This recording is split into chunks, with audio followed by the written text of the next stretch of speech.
When President Biden first addressed the UN General Assembly 3 years ago, he promised he would restore the kind of American leadership that he believed Donald Trump had walked away from. This morning, in what many had billed as his legacy speech to the UN General Assembly, he ticked through a list of world crises and what it was that the United States is doing, he said, to address them. Full-scale war is not in anyone's interest. Even if the situation has escalated, a diplomatic solution is still possible.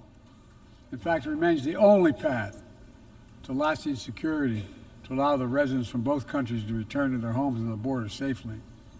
And that's what we're working tirelessly to achieve. But the truth is, there are big questions over America's leadership and in particular the role this administration has played both in Ukraine and the Middle East. Biden's strategy has hinged on securing a ceasefire between Israel and Hamas in Gaza. The chances of a hostage deal look dimmer than at any time since the summer. Indeed, the UN Secretary General thinks the risk of a regional war has never been greater. Gaza is a non-stop nightmare that threatens to take the entire region with it. Look no further than Lebanon. We should all be alarmed by the escalation. Lebanon is at the brink. The people of Lebanon, the people of Israel, and the people of the world cannot afford Lebanon to become another Gaza. And yet, despite the deep concerns there are on all sides when it comes to this wider offensive in Lebanon, the White House says in private there is little they can do to convince Israel to change course. It would seem, at least for now, that US diplomacy has its limits. Let's go to New York, speak to our colleague Sumi Somaskanda, who has been speaking today to the US ambassador to the UN, Robert Wood. Sumi, what did he make about these questions of American leadership?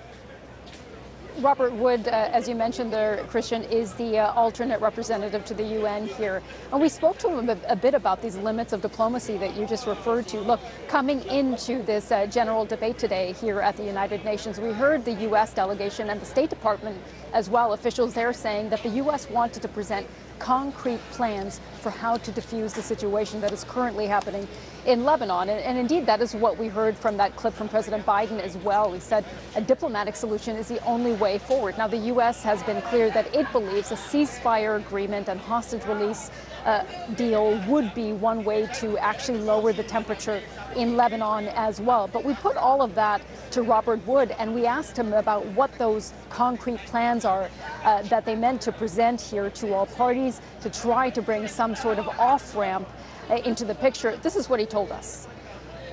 I can't give you a sense right now of what those plans are, but we are working around the clock to try to make sure that this situation de-escalates. It's a very, very dangerous situation right now. And what we think and what is most important here is to try to get a diplomatic solution to this so that Israelis and Lebanese on the border can go to their homes safely and security. So that is where our primary emphasis is right now. And we'll be having conversations with partners and other nations to talk about how we can best move this from this cycle of violence to at least some calm so that we can try to move forward on our broader objectives, which is to stabilize the region.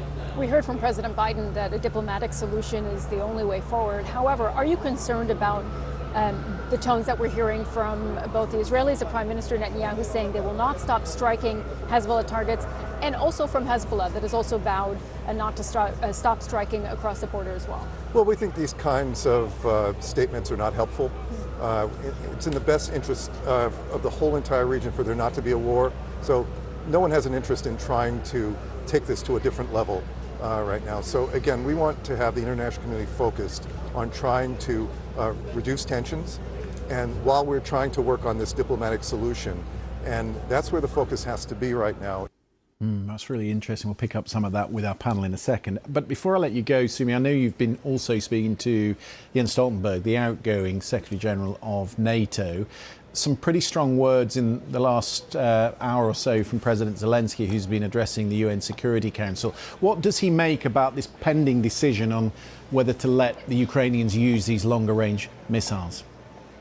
Christian, I've actually been talking to a number of people about that today. That is the big ask, isn't it, that President Zelensky has come to the UN with, is to request from Western powers again, as he has been doing in the past weeks, to be able to use some of those long-range missiles to strike deeper into Russian territory. We spoke to this with the Polish foreign minister, who said clearly this has to be something Ukraine is allowed to do.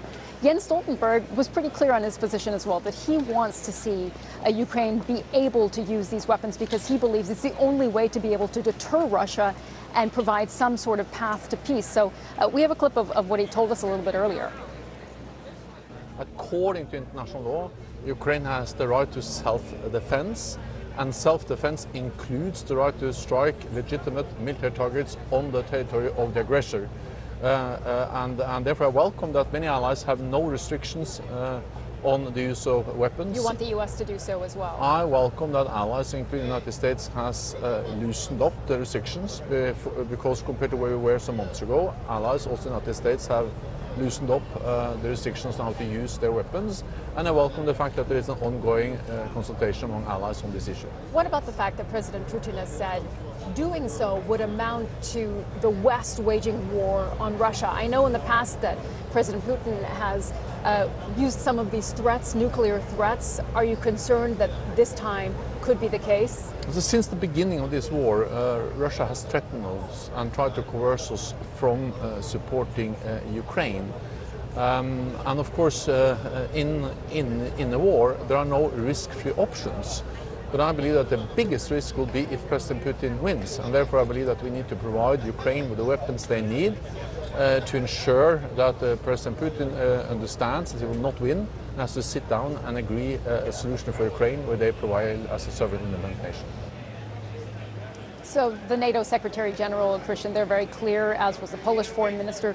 They believe that it is time for the U.S. and allies to be able to provide Ukraine with that permission, if you will, to use their weapons, long-range missiles striking into Russia, despite whatever threats that President Putin has made. I should add that President Zelensky, coming into the UN, said that he would present President Biden with a path to victory. We asked some people here, delegates as well, if there is any contours of what that path to victory looks like. Jens Stoltenberg told us he hasn't seen the plan and that it will be presented to President Biden first. But certainly President Zelensky, not only with strong words, but trying to present a plan for President Biden to go forward and what he says for Ukraine to win this war in the near future. Sumi, it's really interesting that. Plenty more on those interviews coming up, and also the Israeli ambassador to the UN and World News America this evening. Sumi, thank you to you and your team for that coverage today.